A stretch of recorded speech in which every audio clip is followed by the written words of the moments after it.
Hey guys, so I'm gonna be going over some content I read this week on Wait But Why's Guide to Picking a Career and Mark Anderson's Guide to Career Planning. I have these 4 questions that I was tasked with, so let's go through it and see what we get. First one is, what is one insight from this week's content on approaching your career that you strongly agree with? I took this from Mark Anderson's Guide to Career Planning.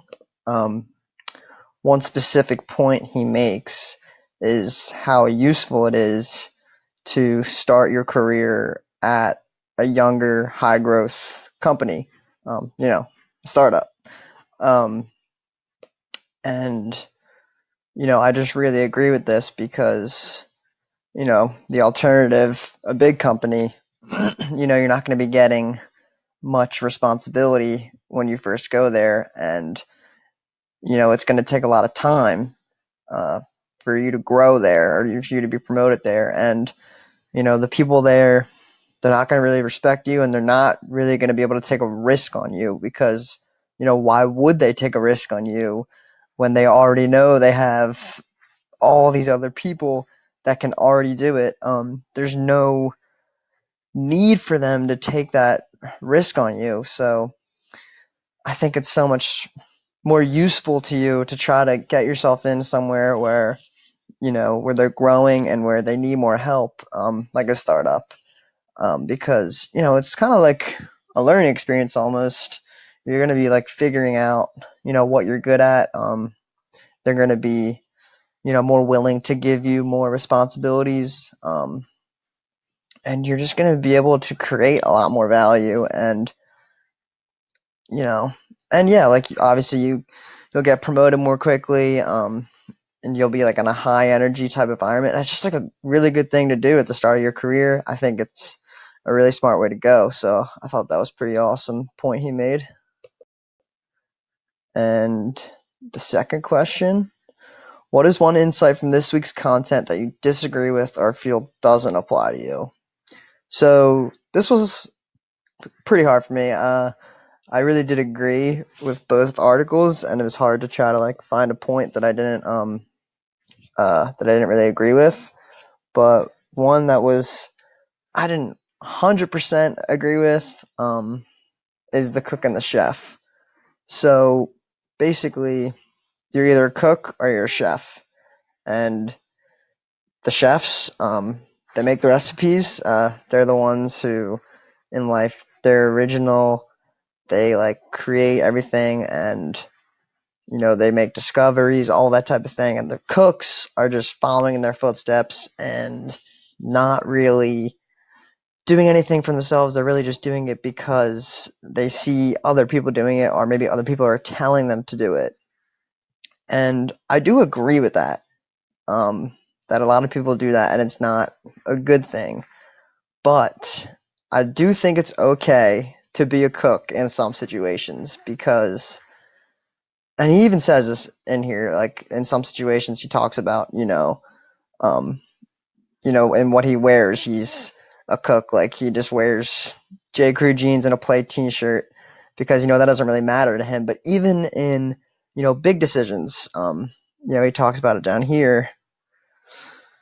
The parts of life that are really important, like where you choose to live or the friends you choose to make, all that type of stuff. I think it's okay if you don't know. Like say you're faced with like 2 job opportunities and you don't know which one to take, and you decide to go to your mentor or somebody that you look up to and you're like, hey, like what would you do in this situation, like what have you done in these situations, and let them maybe give you some insight. And just because you followed what they did doesn't, I guess it makes you a cook in that situation, but it doesn't mean it's wrong.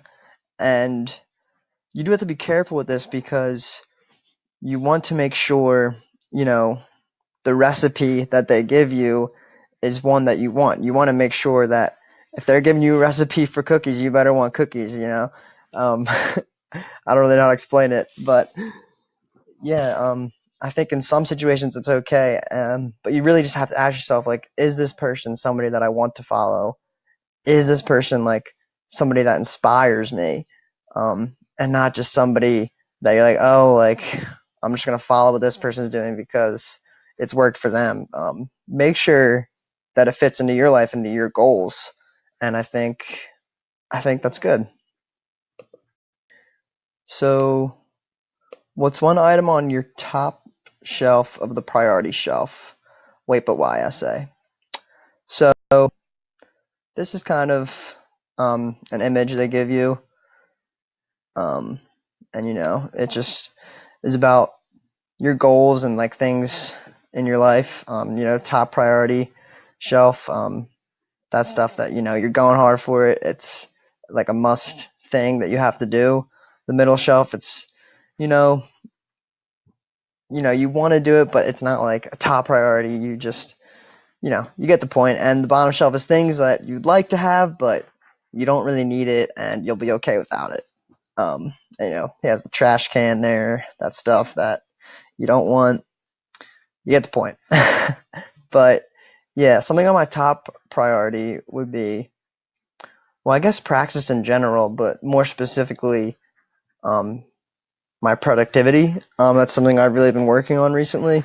Um, I've never in my life have been somebody to make schedules or write down like to-dos and stuff. Very minimal. And that's just because I think throughout my life, whenever I've been given deadlines, they've always been given to me. And recently, what I've been trying is giving myself personal deadlines. And when I first thought about this, I thought it was going to be this super like scary thing. Like, I thought I was just going to hate it because I've always hated deadlines throughout my entire life, throughout high school, college, whatever it may be. But I've actually found it to be kind of awesome, like giving yourself deadlines, in opposed to being given deadlines. It's like a huge difference. It's been like really helpful for me. And it's kind of like you're doing it because you want to do it instead of somebody else doing it. But I'm kind of getting off track here. But yeah, like productivity, that's a huge thing for me. I'm working on it and I'm getting better at it. So yeah. And the last question here: what's one item on the bottom shelf of your priority shelf? Wait, but why? I say. So yeah, just to go back to this image, you know, there's obviously a lot of stuff on the bottom shelf for me, like just like stuff in the future and whatever. But right now, um, I would say like things in general. For example, like my car right now. It's good. Like gets me to point A to point B. It works. I've had it for like 4 years now though, and it just makes the worst sounds ever. And you can hear it from 2 blocks away. But I would really just love to use my savings and either fix it up real good or go like look for new cars. But I just know right now I got to be saving pennies and nickels, and my rusty old car will just have to do the trick.